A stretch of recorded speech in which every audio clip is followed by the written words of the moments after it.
والسلام على سيد الأنبياء وأشرف المرسلين وعلى آله وصحبه أجمعين.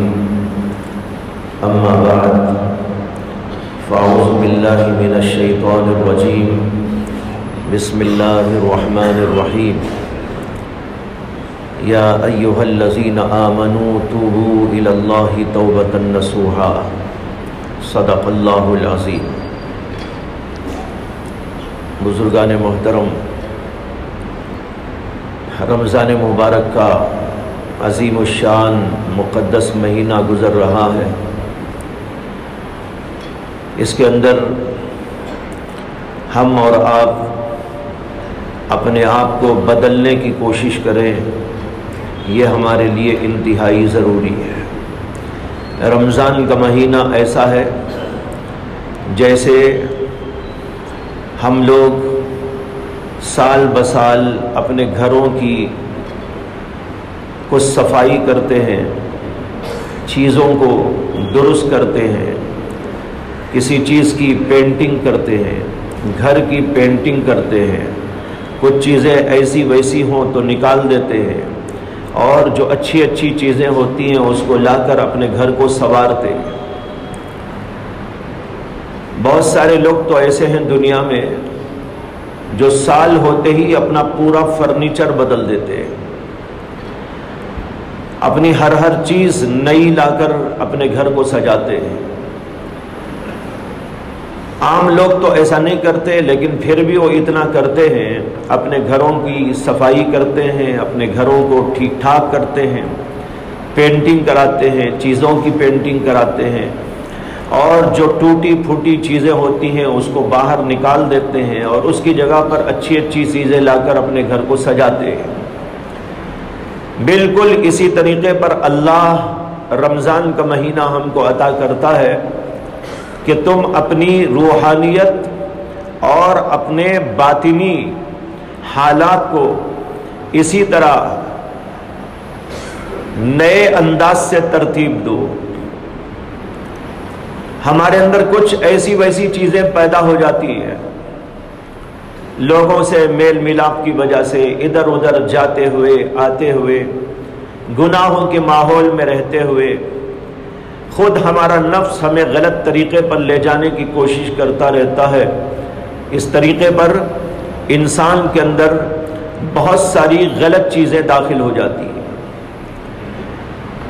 اب ہماری ضرورت یہ ہے کہ ہم رمضان مبارک کے مہینے میں کم سے کم اس بات کا عہد کریں اور اس بات کی تیاری اور جستجو کریں کہ ہم اپنے آپ کو ٹھیک ٹھاک کریں گے، اپنے آپ کو ہم بدل ڈالیں گے. جیسے گھروں کو بدل دیتے ہیں، گھروں کی پینٹنگ کو بدل دیتے ہیں، بہت سارے لوگ گھروں کی چیزوں کو بدل دیتے ہیں، اسی طریقے پر ہم اپنے اندرون کو بدل دیں گے. گویا کہ ہم ایک نئے آدمی بن جائیں گے.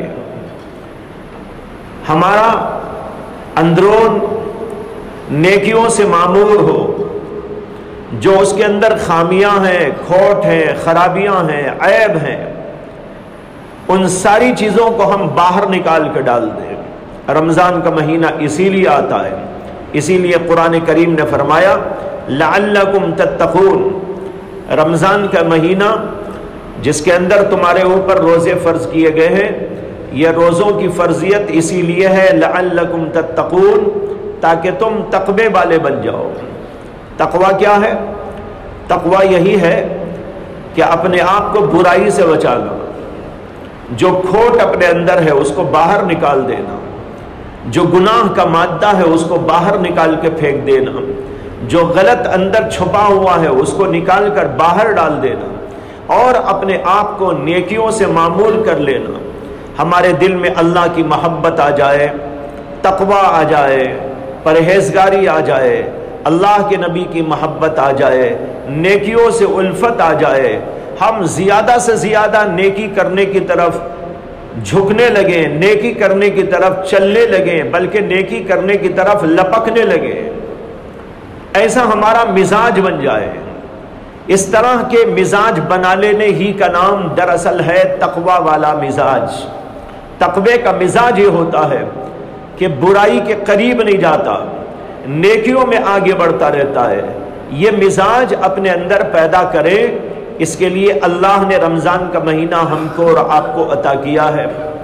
اس وقت میں نے قرآن کریم کی ایک آیت کا جز تلاوت کیا، یا ایھا الذین آمنوا توبوا الی اللہ توبۃ نصوحا، اے ایمان والو اللہ تعالیٰ کی جناب میں پکی اور سچی توبہ کرو۔ اس میں لفظ آیا ہے پکی سچی توبہ کرو۔ یہ توبہ بھی کیا ہے؟ وہی ہے اس کا حاصل جو ابھی میں نے عرض کیا آپ کے سامنے، کہ اپنے آپ کو بدل دینا۔ آدمی کے اندر گناہ ہیں، برائیاں ہیں، خباثتیں ہیں، رذائل اس کے اندر بس گئے ہیں، رچ گئے ہیں۔ اب کیا کرنا ہے؟ اس کو باہر نکالنا ہے۔ یہی ہے توبہ۔ توبہ کا حاصل یہ ہے کہ بندہ رجوع کرے اللہ کی طرف۔ عربی میں تابا یتوبو کے معنی ہی آتے ہیں رجوع کرنا۔ رجوع کرنے کا کیا مطلب؟ اس کو ایک مثال سے آپ سمجھے کہ ایک آدمی اپنے بچے کو نصیحت کرتا رہا، ایسا کرو، پڑھائی کیا کرو، فلاں نیک کام کیا کرو اور فلاں کام میں دلچسپی لیا کرو، لیکن اس کا دل اس کو سمجھا نہیں، قبول نہیں کیا۔ جب بار بار دیکھا کہ مجھے نصیحتیں ہو رہی ہیں، بار بار مجھے تنبیہات ہو رہی ہیں، تو وہ لڑکا گھر کے باہر نکل کے بھاگ گیا۔ اب یہاں ماں باپ پریشان، گھر کے لوگ پریشان، اور وہ جا کر ادھر ادھر بھٹکتا رہا۔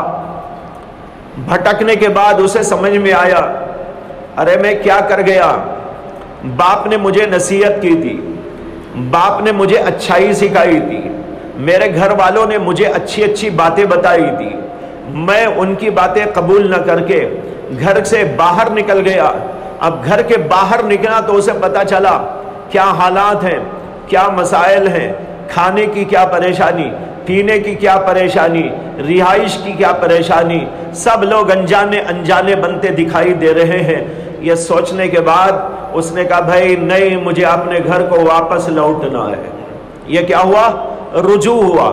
چلا گیا تھا، بھٹک کر چلا گیا تھا، گمراہی کی وجہ سے چلا گیا تھا، ماں باپ سے روٹ کر چلا گیا تھا، اب جانے کے بعد واپس آ گیا۔ ادھر ماں باپ پریشان تھے کہ بچہ کہاں چلا گیا، تلاش کرتے رہے، دن رات ایک کر دیا، روتے رہے، پلاتے رہے، نیند کی قربانی دی، چین کی قربانی دی۔ اچانک دیکھا کہ بیٹا گھر کے دروازے پہ آیا ہوا ہے۔ اب باپ کیا کرتا ہے؟ اسے لپک کے قبول کر لیتا ہے اور کہتا ہے کہ بیٹا کہاں چلا گیا تھا، آجا، دل سے لگ جا، گلے سے مل جا، میں تجھے جو ہے قبول کرتا ہوں، میں تجھ سے تیری وجہ سے بہت پریشان تھا، میں تیرے انتظار میں تھا، سارے لوگ پریشان تھے، گھر والے انتظار میں تھے، روتے اور پلاتے رہتے تھے، اب تو آیا ہے۔ باپ اس کو فوراً قبول کر لیتا ہے۔ جب یہ بھاگا ہوا بھگوڑا واپس اپنے گھر آ جاتا ہے۔ بالکل اسی طریقے پر بھائیوں، جب ایک آدمی اللہ سے روٹھ جاتا ہے، گناہ کرنے لگتا ہے، برائیاں کرنے لگتا ہے، اللہ تو اسے ہمیشہ اچھائی سکھاتے ہیں، نیکیاں ہی سکھاتے ہیں، ایمان کی تعلیم دیتے ہیں، اچھائی کرنے کے لیے حکم دیتے ہیں، برائی سے بچو، غلط کاری سے بچو، گناہوں سے بچو، خبائث سے بچو، رذائل سے بچو، نیکیاں کرو۔ لیکن وہ سمجھتا نہیں تھا، اور سمجھنے کے بجائے الٹا اللہ سے بغاوت کر کے گناہوں کی طرف چلا گیا۔ جب گناہوں میں جا کے دیکھا تو پھر اسے سمجھ میں آیا، ارے میں کیا کر رہا ہوں۔ اس کا دل اندر سے ملامت کرنے لگا، میں یہ غلطی کر رہا ہوں، یہ برائی کر رہا ہوں، یہ خبائث کر رہا ہوں، یہ رذائل برت رہا ہوں۔ میرے اللہ نے تو مجھے کتنی پیاری تعلیم دی تھی، میں بھٹک کے کہاں سے کہاں چلا آیا، کیسی گندگیوں کے اندر پڑ گیا ہوں۔ گناہ کیا ہے؟ گندگیوں کا ایک ذخیرہ ہے۔ آدمی جب گناہ کرتا ہے تو اس گندگی کے اندر پڑ جاتا ہے. کیچڑ ہے، بلکہ کیچڑ کیا، کیچڑ تو بعض وقت پاک بھی ہوتا ہے، کیچڑ بعض وقت پاک بھی ہوتا ہے، ناپاک ہی نہیں ہوتا. اب جیسے آپ چلے آ رہے تھے، بارش ہو گئی، کیچڑ تھا، آپ نے پیر رکھ دیے اور پیر رکھنے سے کچھ چھینٹے اڑ اڑ کر آپ کے جسم پر یا آپ کے کپڑوں پہ بھی پڑ گئے. اب مسئلہ پوچھو علماء سے کہ مفتی صاحب میں چل کے آ رہا تھا، میرے کپڑوں پر یہ گندگی پڑ گئی ہے، کیچڑ پڑ گیا ہے، کیا اسی کے ساتھ میں نماز پڑھ سکتا ہوں؟ تمام علماء فتویٰ دیتے ہیں پڑھ سکتے ہیں، اسے کہ وہ جو راستے کا کیچڑ ہے وہ پاک ہے. یہ علماء کا فتویٰ ہے. اب دیکھیے وہ کیچڑ تو پاک، لیکن جو گناہوں کا کیچڑ ہے وہ انتہائی ناپاک ہے، خبیث ہے، بہت ہی بدترین ہے. آدمی اس کے اندر ملوث ہو جائے تو اس میں انسان کے لیے راحت کا سوال نہیں پیدا ہوتا. اسی لیے ہر گنہگار ہمیشہ پریشان رہتا ہے، ہر گنہگار ہمیشہ پریشان رہتا ہے. گناہ کی فطرت ہے پریشانی، کیونکہ وہ گندگی ہے، غلاظت ہے، بہت برائی ہے. جب اس کے اندر وہ پڑ جاتا ہے تو پریشانی کا ہونا لازم ہے. انسان کو اگرچہ دکھائی نہ دے لیکن بہرحال نتیجہ اس کا یہی ہوتا ہے کہ گنہگار ہمیشہ پریشان رہتا ہے. گندگی پر مجھ کو یاد آیا کہ حضرت شاہ ولی اللہ محدث دہلوی رحمۃ اللہ علیہ کے والد محترم بہت بڑے عالم تھے، عالمگیر کا زمانہ تھا. وہ عالمگیر نے جو عالمگیری نامی فتاوی کی ایک عظیم الشان کتاب لکھوائی تھی اپنے دور خلافت میں، اور 500 علماء کو اس کے لیے مقرر کیا تھا. ان 500 علماء کے امیر یہی حضرت شاہ ولی اللہ صاحب کے والد تھے. ان کے علم کا اندازہ اسی سے آپ کر سکتے ہیں، 500 علماء کے امیر ان کو بنایا. بہرحال بہت بڑے اللہ والے تھے، بہت بڑے عالم تھے، فاضل تھے.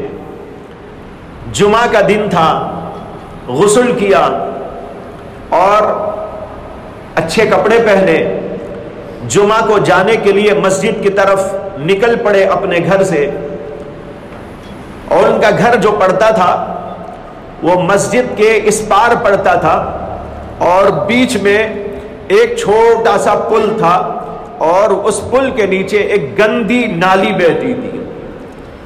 گندی نالی کے اوپر ایک چھوٹا سا پل بنا دیا گیا تھا، ادھر کے لوگ ادھر، ادھر کے لوگ ادھر آئے.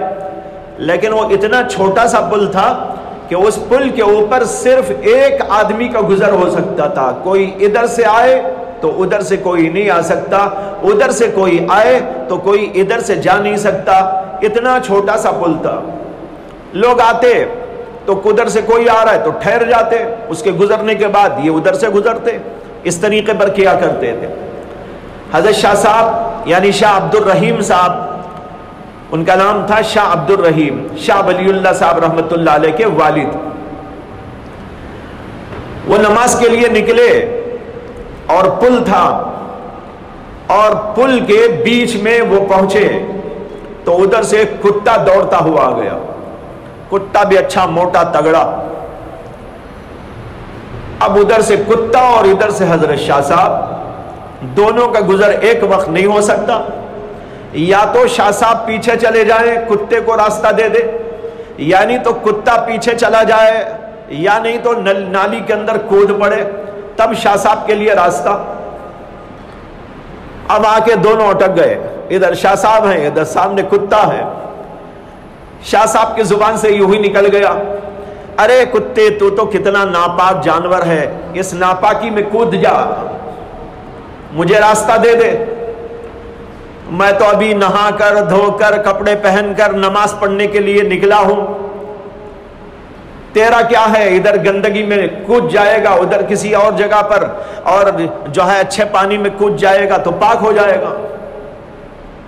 اللہ نے فوراً کتے کو زبان عطا کر دی.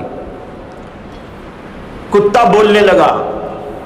اس پہ تعجب نہ کیجئے، اس لیے کہ بزرگوں کی کرامت سے ایسا ہوتا ہے، نبی کے معجزے سے بھی ہوتا ہے، نبی اکرم صلی اللہ علیہ وسلم سے کتنے جانوروں نے بات کی، احادیث کے اندر موجود ہے۔ اسی طرح اللہ کے ولیوں کی ایک کرامت ہوتی ہے، اللہ کبھی ان کی اصلاح کے لیے ایسی چیزیں دکھا دیتے ہیں، اور اللہ کو کیا پریشانی، اللہ کے لیے کیا مشکل، وہ کسی بھی چیز کو گویائی دے دے۔ ایک زمانہ آئے گا کہ اللہ زمین کو قوت گویائی دے دے گا، قرآن میں اس کا ذکر موجود ہے، زمین بولے گی۔ اسی طرح ہمارے ہاتھ، ہمارے پیر، ہماری آنکھیں، یہ سب کے سب بھی قیامت کے دن گواہ بن جائیں گی اور بولیں گی، قرآن میں اس کا ذکر بھی موجود ہے۔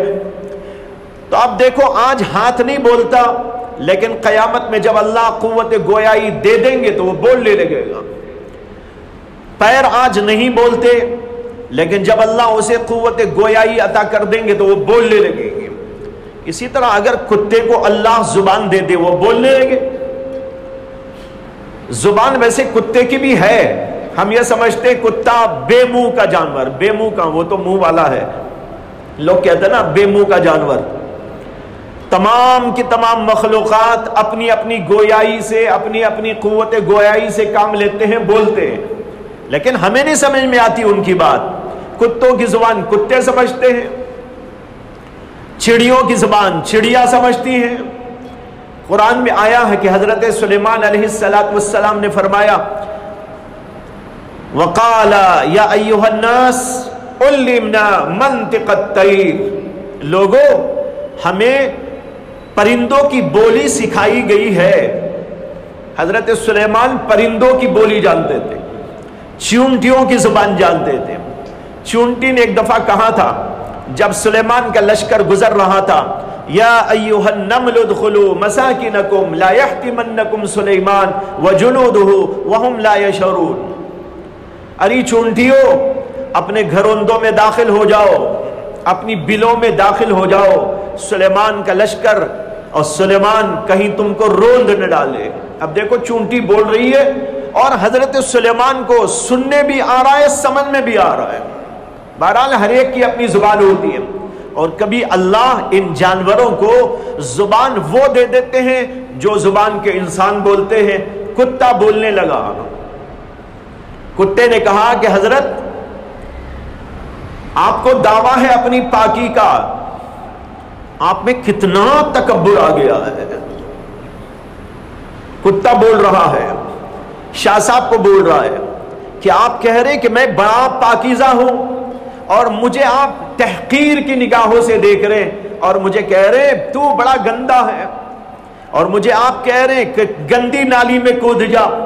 اپنے آپ کو آپ نے بڑا پاکیزہ سمجھا، اپنے آپ کو بڑا مقدس سمجھا، اپنے آپ کو بہت بڑا سمجھا، اور مجھے بڑا حقیر سمجھا۔ بے شک میں تو ادھر ایک نالی میں کودوں گا اور کسی اور پانی میں جا کے ایک ڈبکی لگاؤں گا تو پاک ہو جاؤں گا، لیکن آپ کے دل میں میری تحقیر کا اور اپنی بڑائی کا جو جذبہ آ گیا ہے، یہ اتنی بڑی برائی ہے کہ 7 سمندروں سے بھی پاک نہیں ہو سکتی۔ اب دیکھو میں بول رہا تھا یہ گندگی ہے نا، گندگی، تکبر بھی گندگی ہے، ہر گناہ ایک گندگی ہے، اسی کو میں سمجھانا چاہ رہا تھا۔ اللہ نے کتے کے ذریعے شاہ صاحب کو سمجھا دیا ہے۔ بہرحال بھائیو، اس گندگی سے اپنے آپ کو بچانا ہے، اگر ہمارے اندر گندگی ہے تو اس کو نکالنا ہے۔ میں مثال دے رہا تھا کہ جیسے وہ لڑکا آتا ہے تو باپ قبول کر لیتا ہے، اسی طرح کوئی بھگوڑا ہم میں سے اللہ کی اطاعت سے بھاگ جائے، گناہوں میں مبتلا ہو جائے، اور پھر اسے سمجھ میں آئے میں کتنا گندا ہو گیا ہوں، کتنا ناپاک ہو گیا ہوں، کیسا خبیث ہو گیا ہوں، کیسا میں شیطان ہو گیا ہوں، ارے مجھے تو اس سے توبہ کرنی ہے، اللہ کی جناب میں پھر مجھ کو دوڑ کے واپس جانا ہے۔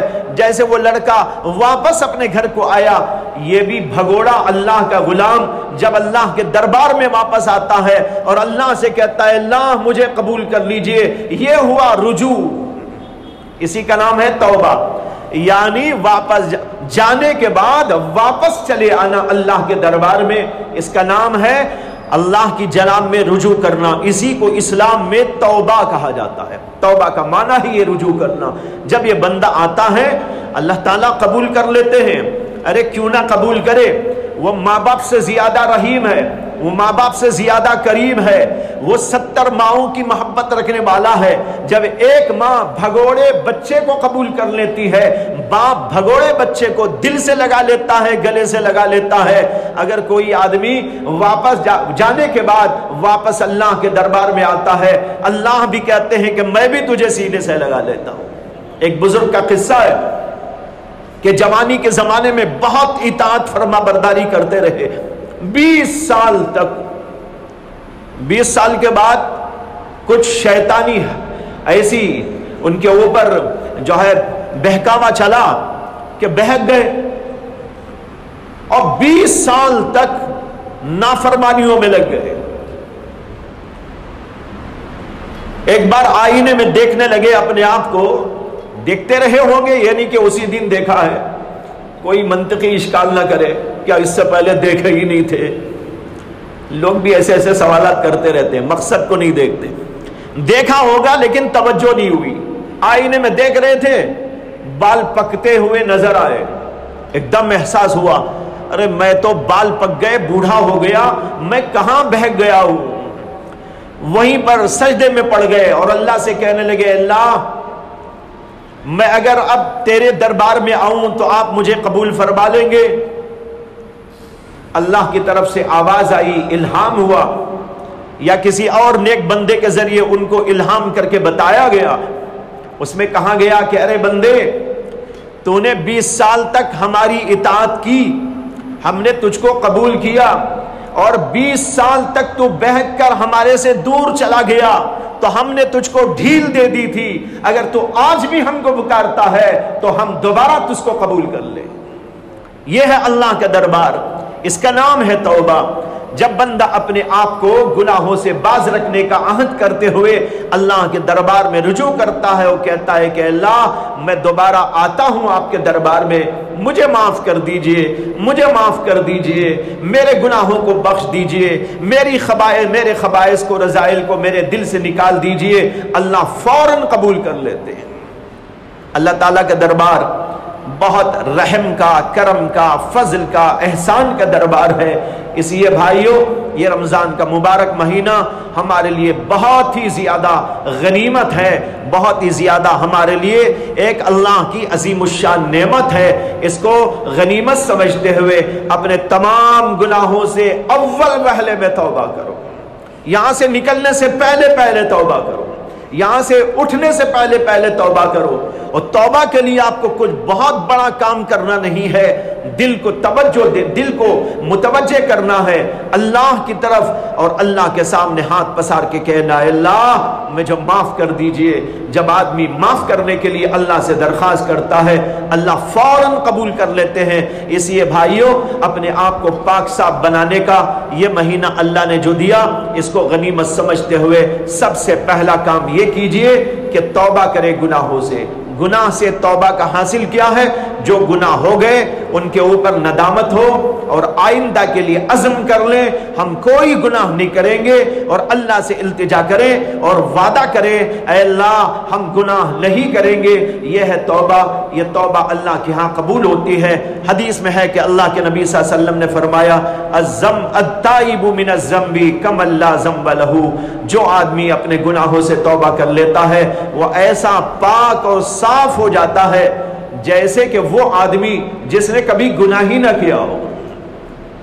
اللہ ایسا پاک کر دیتے ہیں۔ دعا ہے کہ اللہ تعالیٰ مجھے بھی آپ کو بھی توفیق عطا فرمائے، اس مہینے کو غنیمت سمجھتے ہوئے اپنے آپ کی اصلاح کر لینے کی توفیق عطا فرمائے، اور اپنا قرب اور اپنی جو ہے رضا ہم سب کو عطا فرمائے۔ وآخر دعوانا ان الحمدللہ رب العالمین۔ اللہم صلی علی سیدنا مولانا محمد وعلی آل سیدنا مولانا محمد وبارک وسلم۔ ربنا آتنا فی الدنیا حسنة وفی الآخرة حسنة وقنا عذاب النار۔ ربنا لا تزغ قلوبنا بعد إذ هديتنا وهب لنا من لدنك رحمة إنك أنت الوهاب اللهم أحسن عاقبتنا في الأمور كلها وأجرنا من خزي الدنيا وعذاب الآخرة توفنا مسلمین والحقنا بالصالحین غیر خزایا ولا مفتونین۔ اے اللہ ہمارے گناہوں کو معاف کر دیجئے۔ اے اللہ یہ پاکیزہ مہینہ آپ نے ہم کو عطا کیا، مقدس مہینہ ہم کو عطا کیا۔ اے اللہ اس مقدس مہینے کے تقدس کی برکت سے اے اللہ ہم سب کو بھی مقدس بنا دیجئے، پاکیزہ بنا دیجئے، تمام گناہوں سے ہمیں دور رہنے کی توفیق عطا فرما دیجئے، ہمارے ظاہر کی بھی اصلاح فرما دیجئے، ہمارے باطن کی بھی اصلاح فرما دیجئے۔ اے اللہ ہمیں ہر طریقے پر پاک و صاف بنا کر اس قابل بنا دیجئے کہ آپ کے دربار میں ہم منہ دکھا سکیں، آپ کے دربار میں حاضری دے سکیں۔ اے اللہ آپ اگر پاک نہ کریں تو ہمیں کوئی پاک نہیں کر سکتا۔ اے اللہ ہم سب کے سب توبہ کرتے ہیں، اے اللہ ہم سب کے سب آپ کی جناب میں التجا کرتے ہیں اور اپنے گناہوں پر معافی چاہتے ہیں۔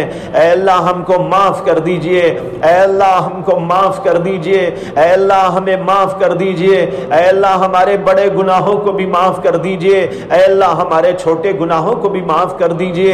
اے اللہ ہم نے آپ کے حق میں جو گناہ کیے اس کو بھی معاف کر دیجئے۔ اے اللہ بندوں کے حق میں جو گناہ کیے اے اللہ ان کو بھی معاف کر دیجئے۔ اے اللہ چھپ کر ہم نے کیے گناہ وہ بھی معاف کر دیجئے۔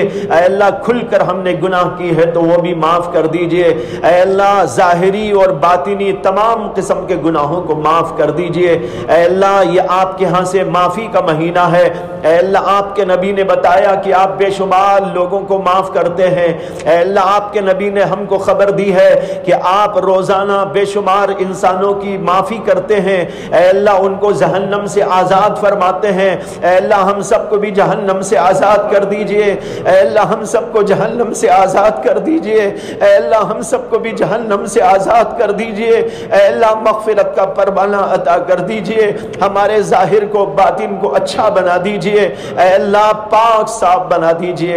اے اللہ ہماری یہ دعا محض اپنے فضل سے، کرم سے اور رسول اکرم صلی اللہ علیہ وسلم کے طفیل میں قبول فرما لیجئے۔ ربنا تقبل منا انک انت السمیع العلیم وتب علینا انک انت التواب الرحیم۔ سبحان ربک رب العزت عما یصفون وسلام علی المرسلین والحمد للہ رب العالمین۔